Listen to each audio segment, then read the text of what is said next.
esta pregação de hoje lendo 2 Timóteo, capítulo 3, versículo 1. O texto diz assim: sabe, porém, isto, nos últimos dias sobrevirão tempos difíceis. Queridos, nós estamos vivendo dias muito difíceis, de caos mesmo. Nós temos percebido uma certa insatisfação, uma angústia, um tormento. Pessoas no mundo inteiro estão vivendo debaixo de um espírito opressor. E quando o apóstolo Paulo está falando ao seu discípulo Timóteo, sem ter consciência, ele está apontando para um tempo há 2000 anos do seu tempo em que ele viveu. E a gente sabe disso pelo seguinte: em primeiro lugar, porque esta palavra últimos não é uma palavra últimos nos últimos dias qualquer. Fala exatamente dos derradeiros. Por exemplo, essa palavra escatos, da onde vem escatologia, né? O estudo das últimas coisas, também traduz o último dia da semana, a última hora do dia, o último dia do ano, o último dia do mês. Portanto, Paulo e o Espírito Santo estão falando de um tempo que aconteceria bem no fim da era da igreja. Então, quando ele fala sobre isso, ele usa aqui um substantivo que é traduzido por tempos difíceis, que é um substantivo muito mais forte do que essa tradução. No grego é kalepos, diga kalepos. É o que a nossa Bíblia traduziu por tempos difíceis. Mas essa palavra é uma palavra muito mais forte do que isso. Esta palavra só ocorre mais uma vez no Novo Testamento.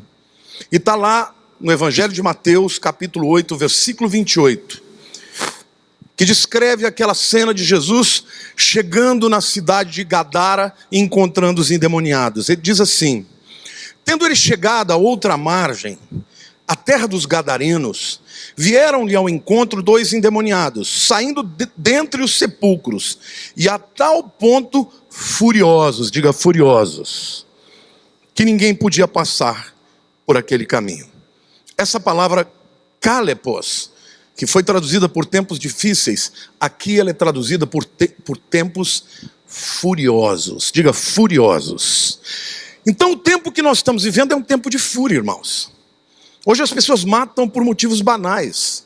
Matam por time de futebol, matam por divergências políticas, matam por amor, matam por qualquer coisa. E matam com requinte de crueldade. É um tempo difícil, tempos furiosos.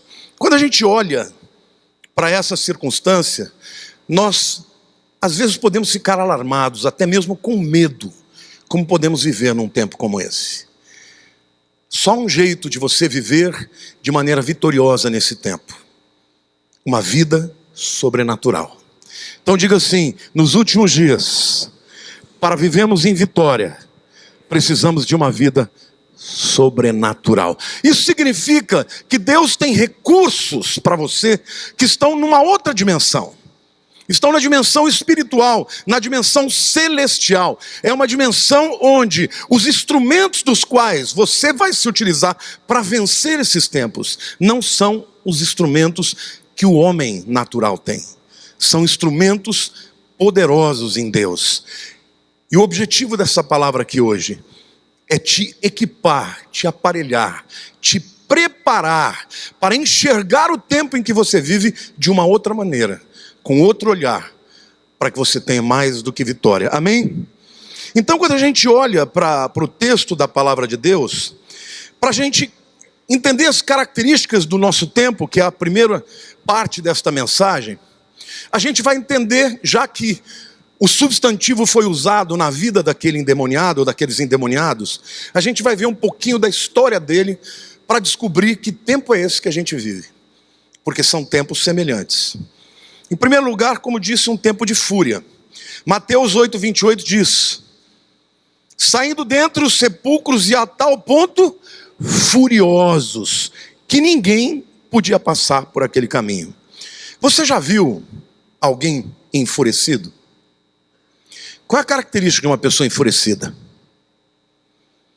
ela está razoável? Ela está no controle? Ela está sendo dominada, tá ou não? Pelo quê?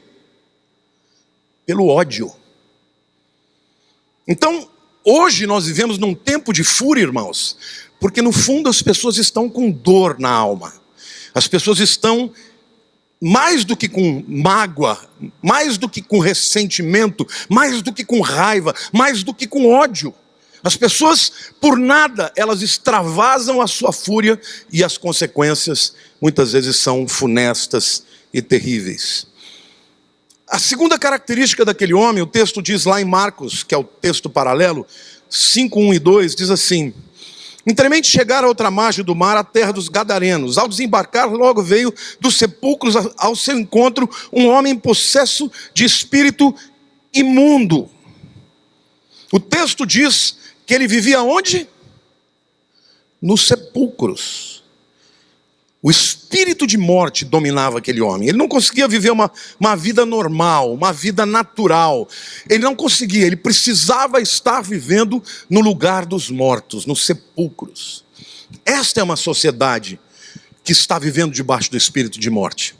Vocês sabem que os filmes que mais são os blockbusters, os que mais vendem, sabe quais são? Vampiros, mortos-vivos ou zumbis. Não é isso? Tudo que é bizarro, tudo que é morte. Filmes que exaltam e as bilheterias explodem. Por quê? Porque as pessoas estão debaixo desse espírito de morte. Você pode achar, não, isso é só entretenimento. Não, isso é uma evidência. Quando alguém se atrai pela morte, é porque está debaixo da opressão do espírito de morte. Isso tanto é verdade, irmãos, que nunca houve tanto suicídio na vida. Hoje existem jovens, adolescentes se suicidando, fazendo jogos na internet e filmando exatamente o momento em que se enforcam, que se dilaceram, se matam. Espírito de morte. Nós estamos vivendo debaixo de uma atmosfera de morte. Por isso, calepos. Por isso, tempos difíceis, furiosos, espíritos de morte. Esse é o tempo que nós estamos vivendo. Terceira característica desse tempo, a Bíblia diz que ele estava possesso por espíritos imundos. Diga imundos. Sabe, espírito imundo na Bíblia, toda vez que aparece, essa palavra está ligada à sensualidade. Nunca nós tivemos a proliferação da imoralidade, da pornografia, como nos dias de hoje. Na minha época de juventude, eu já fui adolescente, e quando eu queria comprar alguma coisa para ver uma revista de mulher pelada, desculpem, tá? Não se ofendam, eu já fiz essas coisas. A gente ia com os amigos na banca, e a gente morria de vergonha. A gente chegava lá, pedia uma revista de esporte, pedia um negócio assim, e aí pedia no meio a revista de mulher pelada. Mas era uma coisa muito difícil para a gente. Não era algo fácil. Hoje existem crianças de 8 anos de idade que já estão viciadas em pornografia, porque têm acesso direto à internet livre, grátis. Os pais vão dormir, acham que o filho está dormindo, ele está, na verdade, poluindo a sua mente com esse espírito de imoralidade. Queridos, eu tenho aconselhado muitos casais cuja vida está sendo destruída, porque ambos estão se entregando à imoralidade. Isso não fica impune. A imoralidade é uma das maiores lutas do nosso dia, irmãos. Casamentos onde o marido não consegue mais ter uma relação natural com a mulher. Por quê? Porque ele está acostumado com tudo que a internet apresenta, com todas as bestialidades, com todas as coisas horrendas que são divulgadas na internet livremente.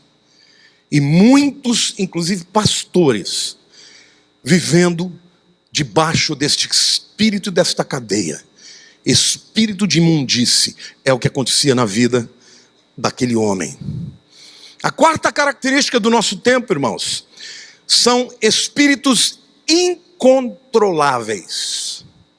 Marcos 5, 3 e 4 diz assim: o qual vivia nos sepulcros e nem mesmo com cadeias alguém podia prendê-lo.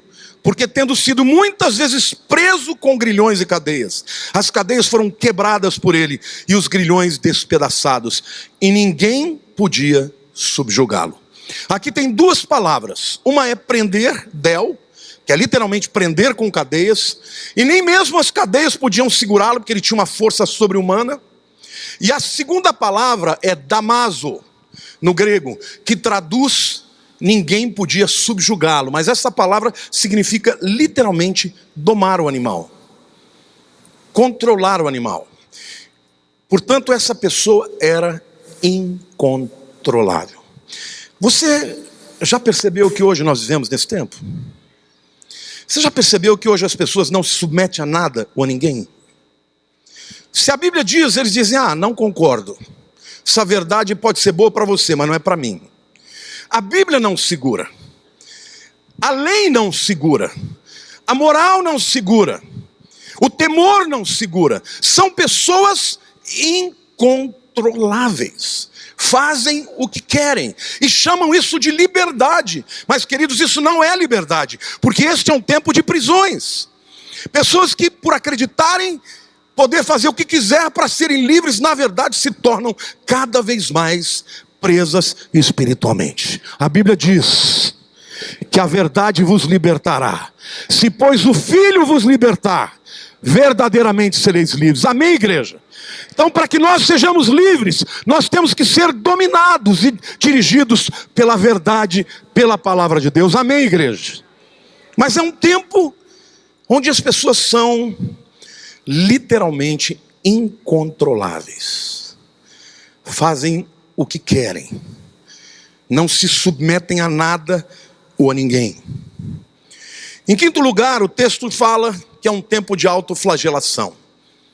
Marcos 5,5 diz que ele andava sempre de noite e de dia, clamando por entre os sepulcros e pelos montes, ferindo-se com pedras.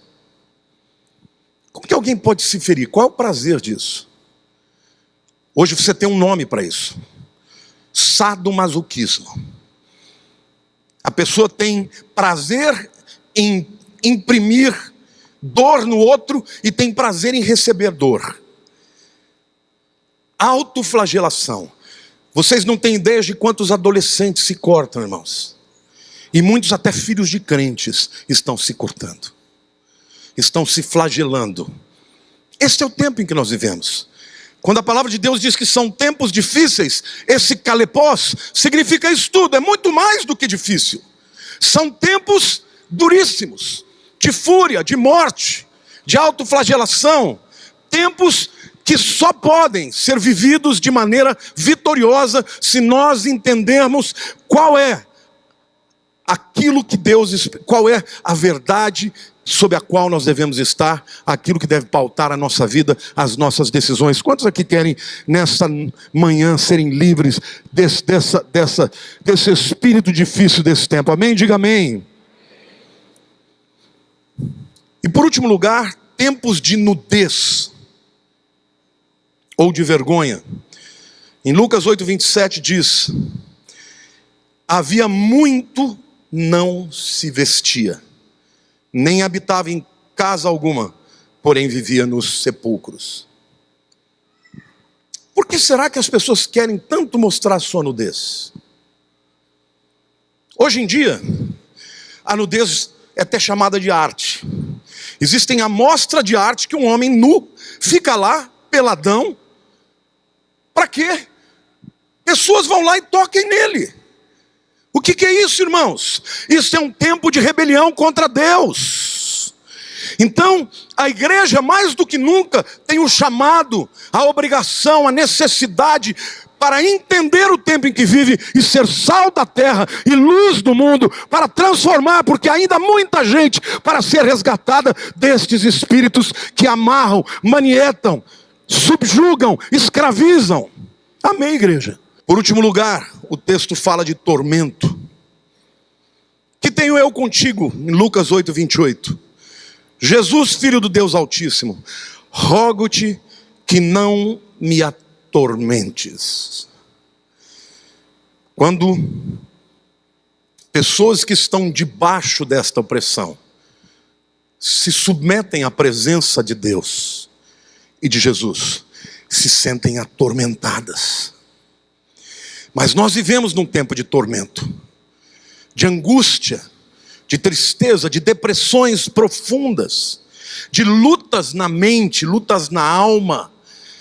As pessoas mais do que nunca estão aprisionadas. 99% das pessoas que me procuram para falar de tormentos da alma, de lutas na alma, de tentações, de pensamentos que não conseguem se livrar. Por quê? Porque este é um tempo de tormento, irmãos. É o tormento que vem do medo, é o tormento que vem da culpa, é o tormento espiritual que vem para tornar essas pessoas ainda mais subjugadas e em cadeias. Mas diga assim: a vida sobrenatural do Espírito Santo nos dá vitória sobre isso. Glória a Deus.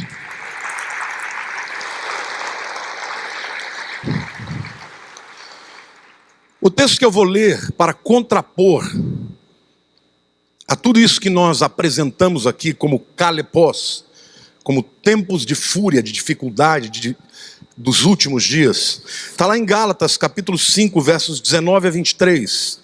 A primeira parte, na verdade, descreve este tempo, mas a segunda parte, sobre a qual nós vamos meditar, nos dá a solução para uma vida sobrenatural no Espírito Santo. Gálatas 5, 19 a 23. Ora, as obras da carne são conhecidas e são prostituição, impureza, lascívia, idolatria, feitiçarias, inimizades, porfias, ciúmes, iras, discórdias, dissensões, facções, invejas, bebedices, glutonarias e coisas semelhantes a estas, a respeito das quais eu vos declaro, como já outrora vos preveni, presta atenção, que não herdarão o reino de Deus os que tais coisas praticam. Você vai ter que fazer uma escolha. Porque hoje existe uma ênfase na graça, e a graça é o maior dom que nós recebemos de Deus, mas existe o que os teólogos estão chamando de gracismo, que é uma supervalorização da graça, tirando a responsabilidade. Porque a graça não é uma licença que você tem para viver no pecado. A graça é o poder de Deus para te livrar do pecado. Amém? Mas o fruto do Espírito é o amor, a alegria, a paz, a longanimidade, a benignidade, a bondade, a fidelidade, a mansidão e domínio próprio. Contra estas coisas não há lei. Então, como nós podemos nos prevenir contra esse tempo? Diga assim: pelo fruto do Espírito. Eu comecei falando de fúria, né? E a fúria, os psicólogos dizem que ela é resultado de mágoa. O indivíduo passa por alguma situação que lhe fere emocionalmente. Essa mágoa não tratada evolui para uma raiva, para uma raiz de amargura, que torna o indivíduo amargo, evolui para o ódio, e o ódio explicitado se torna fúria. Como é que você cura isso, irmãos? Você cura isso com o amor de Deus. O fruto do Espírito é o quê? É o amor. Se você hoje está no teu coração com raiva, com ódio, com ressentimento, eu quero te dizer que existe um antídoto para isso, que é o amor de Deus. Amém? O amor, quando você se sente de fato amado, o que vem em seguida é gratidão. Você se lembra de quando você aceitou Jesus? Tem pessoas que cresceram na igreja, né? Essas pessoas não têm muito aquele divisor de águas. Ela vai se convertendo. Eu não, eu fui da pá virada. Então, quando eu me converti, que eu senti o amor de Deus, irmãos, era uma coisa que todo dia eu chorava de alegria.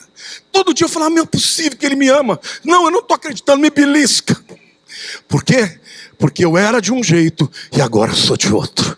Então eu quero declarar sobre a tua vida que o amor de Deus é extraordinariamente maior, mais poderoso. Ele é lenitivo, Ele é bálsamo, Ele é remédio para a ferida da dor. Amém? Nós vamos vencer a fúria neste mundo com o amor de Deus. É o amor de Deus que transforma as pessoas. O amor de Deus gera gratidão, que gera alegria, que gera a paz. Uma pessoa que é envolvida pelo amor de Deus, a fúria deixa de dominar o coração, e a paz que excede o entendimento guardará os vossos corações e as vossas mentes em Cristo Jesus. As estatísticas, meus queridos, dizem que 80% das pessoas que são, de alguma maneira, estupradas, das crianças que foram violadas de alguma maneira, 80% acontece em ambiente controlado, dentro da própria família, ou dentro de algum ambiente onde haja pessoas próximas. E pessoas que passam por isso, irmãos, ficam com uma dor muito grande e acabam evoluindo para sentimentos de raiva, de indignação, de ódio e muitas vezes de comportamentos furiosos. Vocês acham que o que resolverá o problema da violência? Vocês acham que o que resolverá o problema da violência é o governo?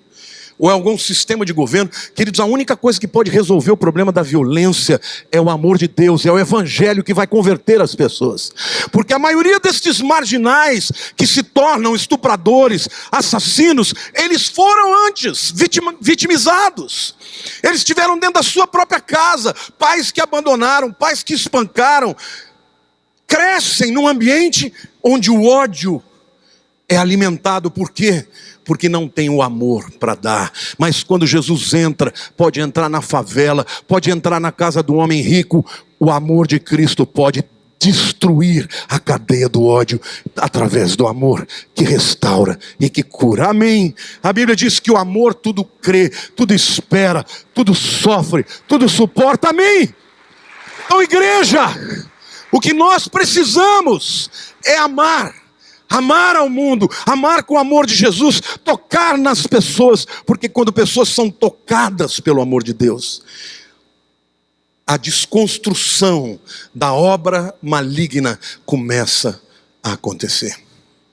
Nós temos muita gente aqui na igreja que tinha uma vida destruída e hoje estão vivendo bem, felizes, com dignidade, com alegria, porque foram perdoados por Deus.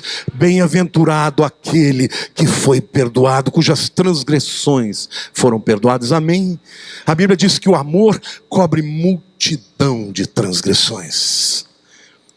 Diga amor. Viver no amor de Deus é sobrenatural, porque o amor de Deus não tem absolutamente nada a ver com a afetividade humana. O amor de Deus não é só pelos nossos. É fácil amar os nossos, mas o amor de Deus nos torna capazes de amar o feio, de amar o horrendo, de amar o pecador. E é isso que a Bíblia diz: Deus prova o seu amor para conosco pelo fato de ter Cristo morrido por nós, sendo nós ainda pecadores. Olhe para a pessoa do teu lado e diga: é o amor de Deus que vai curar a fúria na tua casa. Se hoje há ressentimento, se há raiva dentro dos relacionamentos, às vezes entre pais e filhos, filhos odiando pais por causa de pais violentos, pais odiando os filhos por causa de desonra. Mas eu quero dizer que hoje Deus tem para a tua vida restauração. Mergulhe no amor de Jesus, porque o amor liberta, o amor restaura, o amor renova.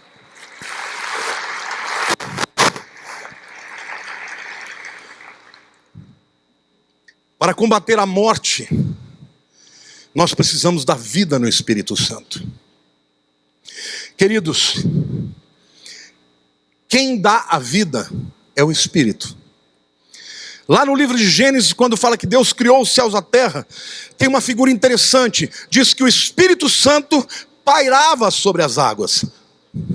Esta palavra no hebraico significa literalmente bater asas. É como se o Espírito Santo estivesse como um helicóptero, planando e soprando sobre as águas. Logo em seguida, a vida vem à terra. Quem gera a vida é o Espírito Santo. Nós precisamos da vida no Espírito Santo. Jó 33, versículo 4 diz assim: o Espírito, Ruach, me fez, e o sopro, Neshama, do Todo-Poderoso me dá vida. Neshama significa hálito, respiração. O que Jó está dizendo é que quem deu vida para ele foi o Espírito de Deus. Querido, quando alguém diz sim para Jesus, a Bíblia diz que outrora estávamos mortos nos nossos delitos e pecados, e Ele nos deu vida. No momento em que você diz sim para Jesus, o Espírito Santo sobra vida sobre você. Eu quero declarar vida sobre a morte, vida sobre a morte da tua alma, vida sobre a morte do seu espírito, vida sobre a morte das suas emoções, vida sobre as suas lembranças. Ainda que Satanás tenha trabalhado para construir fortalezas de morte, eu quero declarar sobre você que o Espírito de Deus vai produzir vida no teu coração. Amém, queridos? Jesus deixou claro: você tem que nascer da água e do Espírito. O nascimento da água é um nascimento, alguns dizem que é a palavra, eu creio que é um nascimento físico, porque a água representa a vida, mas nascer do Espírito é um nascimento espiritual. Olhe para a pessoa do teu lado e diga assim: se você tem Jesus, a vida está sobre você. A Bíblia diz que quem ressuscitou Jesus dos mortos foi o Espírito Santo de Deus. Querido, não tem poder de morte que já não tenha sido destruído pelo Espírito Santo de Deus. Então eu quero declarar sobre a tua vida: não viva sobre a égide, sob a tutoria, sob a opressão, sob o subjugo de morte, porque nós temos o Espírito de vida que nos ressuscitou juntamente com Cristo. Amém, igreja? Glória a Deus, diga: eu sou vivo. Amém? Então viva no Espírito.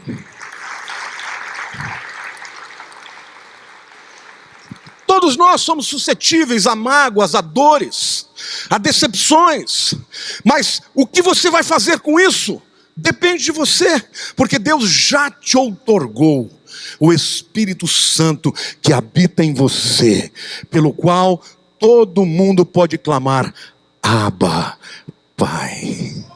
Amém? Graças a Deus, igreja, graças a Deus. Como vencer a morte? Pela vida do Espírito. O terceiro espírito que domina os nossos dias é a impureza. Como eu vos disse, a imoralidade sexual. Como é que podemos combater isso? Em 1 João 9 diz assim: se confessarmos, diga confessarmos, os nossos pecados, Ele é fiel e justo para nos perdoar os pecados e nos purificar de toda injustiça. Notem que o que antagoniza a impureza não é a santidade. Quando você está vivendo debaixo da opressão, da impureza, da imoralidade, não é fazer força para virar santo. O que antagoniza a impureza é a fidelidade. Em primeiro lugar, a fidelidade de Deus, porque toda vez que alguém peca, pode confessar a Jesus, e a Bíblia promete: se confessarmos os nossos pecados, Ele é fiel, diga Ele é fiel, diga fidelidade, e justo para nos perdoar os pecados e nos purificar de toda injustiça. Sabe o que te faz vencer a impureza? Diga a fidelidade de Deus, diga a fidelidade de Jesus. Jesus morreu pelos seus pecados, amém, igreja? Mas no fruto do Espírito também fala de fidelidade.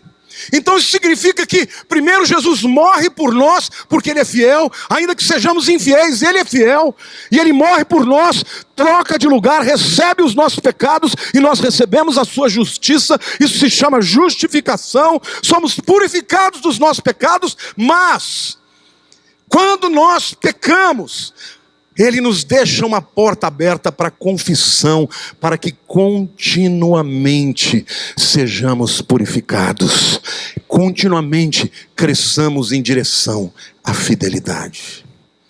Sabe o que vai fazer de você uma pessoa que anda em santidade? Ser fiel a Jesus. Por isso você não tem que ficar fazendo qualquer coisa para conseguir se santificar. Porque tudo que tinha que ser feito já foi feito. Olha assim, tudo que tinha que ser feito, Jesus já fez na cruz. E a Bíblia diz que Ele perdoou uma vez por todas. Em Hebreus fala, uma vez para todas. E o autor de Hebreus compara com os sacrifícios de animais que tinham que ser frequentemente renovados. Ele diz, mas Jesus, uma vez para sempre, nos purificou de todos os seus pecados. Então como é que eu venço o pecado, a imoralidade, a impureza? Sendo fiel a Deus. Olha para a pessoa do teu lado e diga assim, ande em fidelidade. Queridos, o Espírito Santo faz isso na sua vida. Primeiro porque quando você começa a desviar do caminho, Ele começa a te falar. Você está indo pelo caminho do pecado. Quantos aqui já sentiram a voz do Espírito no coração dizendo, não é por aí? Amém? Quantos aqui já se prostraram na presença de Deus? Quantos aqui já sentiram perdão? Quantos se sentiram abraçados porque o Senhor te ama? E eu quero declarar e profetizar na tua vida, você vai ser livre. Este tempo é um tempo de lutas, mas é um tempo em que Deus está separando a sua igreja e você vai viver uma vida de santidade por causa do Espírito Santo dentro de você, te ajudando a ser fiel. Amém?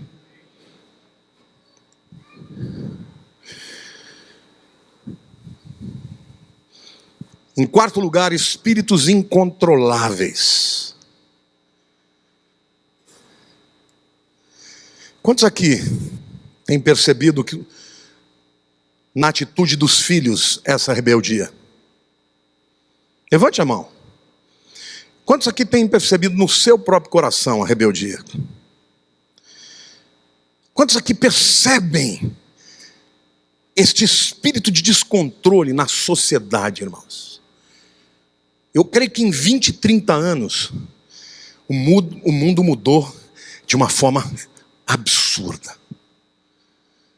Isso é resultado desses espíritos demoníacos que estão entrando na sociedade através da cultura, através do cinema, através da educação, através das manifestações populares, o ódio, a rebeldia. Eu tenho que quebrar as regras, não basta viver para mim, eu preciso impor aquela nova maneira de viver, de agredir a sociedade, acreditando que esta liberdade é positiva. Como que nós combatemos isso? O Espírito Santo produz domínio próprio. Diga para a pessoa ao teu lado, diga, se você não pudesse controlar, você não vai controlar ninguém. Em outras palavras, você ganha autoridade quando você vence as suas próprias batalhas. E a igreja precisa disso. A igreja precisa de pessoas que mudam de temperamento. Eu era mentiroso, isso eu nunca fui, mas os que eram mentirosos deixam de ser. Os que eram violentos deixam de ser. Os que eram lascivos deixam de ser. Por quê? Porque estão buscando o enchimento do Espírito Santo, que traz como fruto e consequência domínio próprio. Em quinto lugar, a autoflagelação. Mais uma vez eu digo que a autoflagelação só pode ser combatida pelo amor e pela vida do Espírito. Você sabe por que uma pessoa se flagela, queridos? É a atuação do espírito de morte somada à incapacidade do indivíduo de lidar com a dor da vida. Quantos aqui sabem que tem muitas pessoas que estão aqui hoje, que a vida dói? Quantos de vocês estão sentindo dor na alma? Não tenha medo, querido. Hoje é dia de confessar. Hoje é dia de libertação. Quantos aqui querem ser livres da dor da alma? Esta dor na alma é que gera a autoflagelação. O indivíduo que começa a se cortar, que começa a se autoflagelar, ele está sentindo tanta dor na vida, que ele começa se auto-sabotar, ele na verdade está se preparando para um suicídio. Os psiquiatras dizem que uma pessoa que diz que tem vontade de se matar deve ser tratada com muita responsabilidade. Porque o indivíduo que chega a pensar sobre isso está passando por uma dor muito profunda. E isso existe, irmãos, até na vida dos crentes muitas vezes. Pessoas vêm me falar: pastor, eu só não me mato porque eu sou crente e eu tenho medo de perder minha salvação. Eu quero te dizer para você que tem um antídoto para isso. E este antídoto é o amor de Deus. Você pode ter sido abandonado pelos seus pais. Você pode ter sido violado por pessoas de confiança. Mas eu quero te dizer que Deus jamais te abandonará. Deus está contigo. E a vida no Espírito, a atmosfera do Espírito, precisa provocar essa libertação. Amém? Quantos de vocês aqui conhecem alguém que tem depressão profunda? Fica de pé, só para eu ter uma ideia.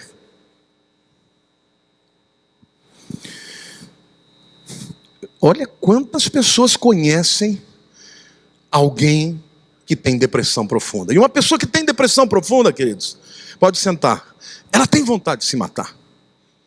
E muitas vezes ela precisa do remédio, porque o remédio vai de alguma maneira equilibrar a química, mas não basta a química, o remédio jamais curará a doença. O remédio, ele é muito bom para diminuir a dor. Mas o que cura uma depressão profunda é o amor de Deus, sobrenatural. Amém, irmãos? Eu me lembro que logo quando eu era recém-convertido, eu tive uma experiência muito interessante. Todo lugar que eu entrasse, que tivesse um endemoniado, a pessoa manifestava e ficava liberta, eu não precisava fazer nada. Eu entrava no lugar, a pessoa ficava possessa do nada. E eu comecei a achar que era o cara. Eu falava: demônio eu trato no pontapé. Novo convertido, irmãos, achando que eu era o cara. Um dia, eu estava deitado na minha cama, começaram a vir imagens de demônios contra a minha vida e contra a minha mente. E eu comecei a pensar coisas horrorosas de Deus, horríveis. Literalmente xingamentos vinham na minha mente de Deus. E ao mesmo tempo que ele lançava aquilo, ele dizia: agora você perdeu a sua salvação. Imagina, um menino que não sabia nada de teologia, estava achando que eu tinha perdido a salvação. Eu me lembro um dia que ele falou assim: a dor, eu passei uma semana sem dormir. E não tinha coragem de contar para ninguém, de tanta culpa. Eu subi na janela do meu prédio, 10º andar, e ele falava: pula, que isso vai amenizar a sua dor. Eu me lembro que naquele momento eu quase fiz, e eu pulei para trás. Eu falei: Deus, eu sei que eu não sou digno. Se o Senhor quer me mandar para o inferno, vai mandar, mas eu não vou antes. E fiquei pedindo e clamando por perdão. No dia seguinte, o meu irmão me ligou, o Caio. Eu nem sei se ele morava em São Paulo naquela época, mas ele ligou e falou: o Espírito de Deus me mandou ligar para você. E Deus me mandou te dizer uma coisa, que Ele tem uma obra muito linda na sua vida, mas você nunca se ensoberbeça. Sempre esteja humilde na presença de Deus, porque senão o inimigo vai te destruir. E quando ele foi falando aquelas palavras, irmãos, eu comecei a chorar. E comecei a lavar minha alma. E quanto mais eu chorava, mais liberto eu estava. Nunca mais eu tive aquela sensação. Foi o amor de Deus. Quando eu percebi o quão pecador eu era, e tive medo de perder a coisa mais preciosa que eu tinha na minha vida, que era o meu relacionamento com Deus. Quando eu senti o amor dele e a aceitação dele, a despeito de todos os pensamentos ruins que eu tinha tido. Aquele amor limpou a minha alma. E por isso que muitas vezes vocês me veem chorando de alegria quando eu falo de Jesus, porque, queridos, uma coisa que eu tenho certeza absoluta é do amor dele pela minha vida. Ele me ama, mas ele me mandou dizer hoje, nesta manhã, ele te ama, e te ama tanto que Ele deu a vida por você. E a Bíblia diz que uma alma vale mais que o mundo inteiro. A Bíblia diz que o pastor deixa 199 ovelhas para buscar uma ovelha. Esta ovelha é você. Você é amado pelo Pai. Você pode chamá-lo de papai. Não importa o pecado que você tenha cometido, há perdão para você, porque Ele te ama. Amém, igreja? Aplauda mais. Eu declaro libertação sobre a tua alma nesta manhã.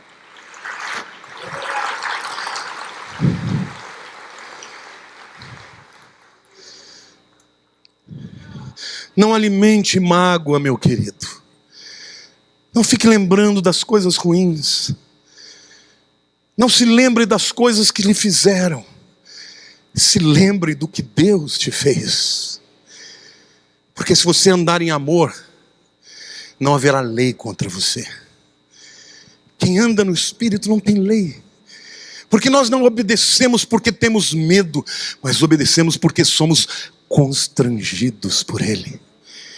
Todas as manhãs, a minha primeira oração: obrigado, Senhor, por me perdoar dos meus pecados.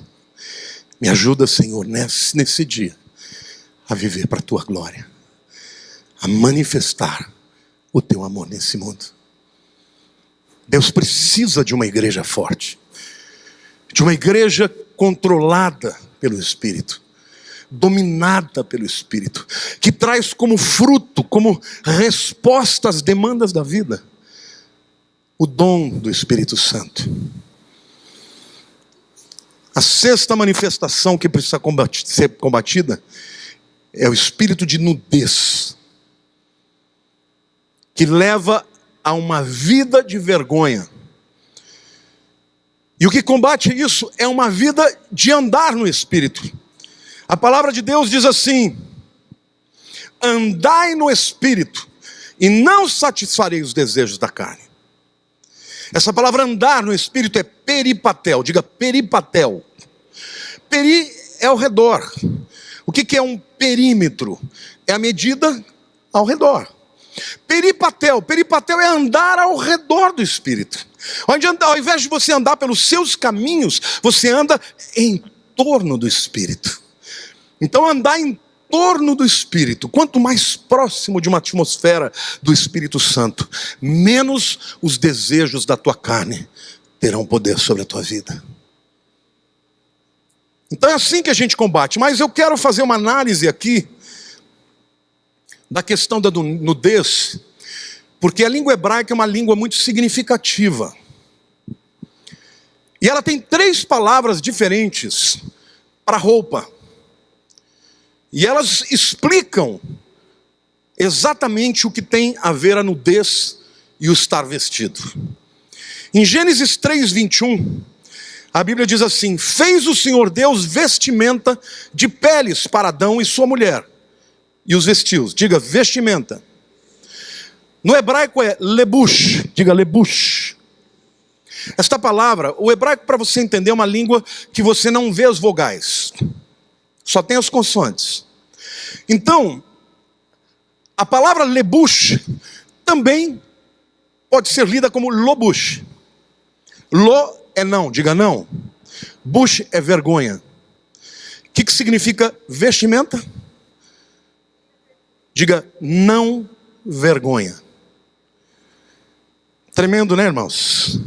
A vestimenta, portanto, ela é entendida como uma proteção à vergonha.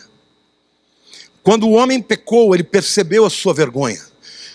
E o que disse não à vergonha foi a vestimenta feita da pele de um animal. O sangue daquele animal teve que correr, ele morreu para cobrir a vergonha deles. Ali nós temos a primeira profecia de que a nossa vergonha seria coberta pelo sangue de Jesus. Você está em Jesus, a sua vergonha está coberta. Não é lindo isso, irmãos? Diga lebush, não vergonha. A segunda palavra hebraica para roupa, e aqui não é vestimenta mais, mas é roupa, é beged. Se você for a Israel, você fala ani tzarich liknot begedim. Eu preciso comprar vestimentas, t-shirt, camiseta. Diga begadim. Begadim é um plural, vem de beged. O que significa beged? Mais uma vez, é igualzinho escrito bagad. Diga bagad, que significa rebeldia ou traição. Em outras palavras, como Adão e Eva se rebelaram e traíram a Deus, eles precisavam ser cobertos de roupa para inutilizar a sua rebelião e a sua traição. Por que as pessoas hoje estão se despindo como sinal de rebeldia, de rebelião? É como o pecado de feitiçaria. Queridos, o pecado de Lúcifer foi a rebelião.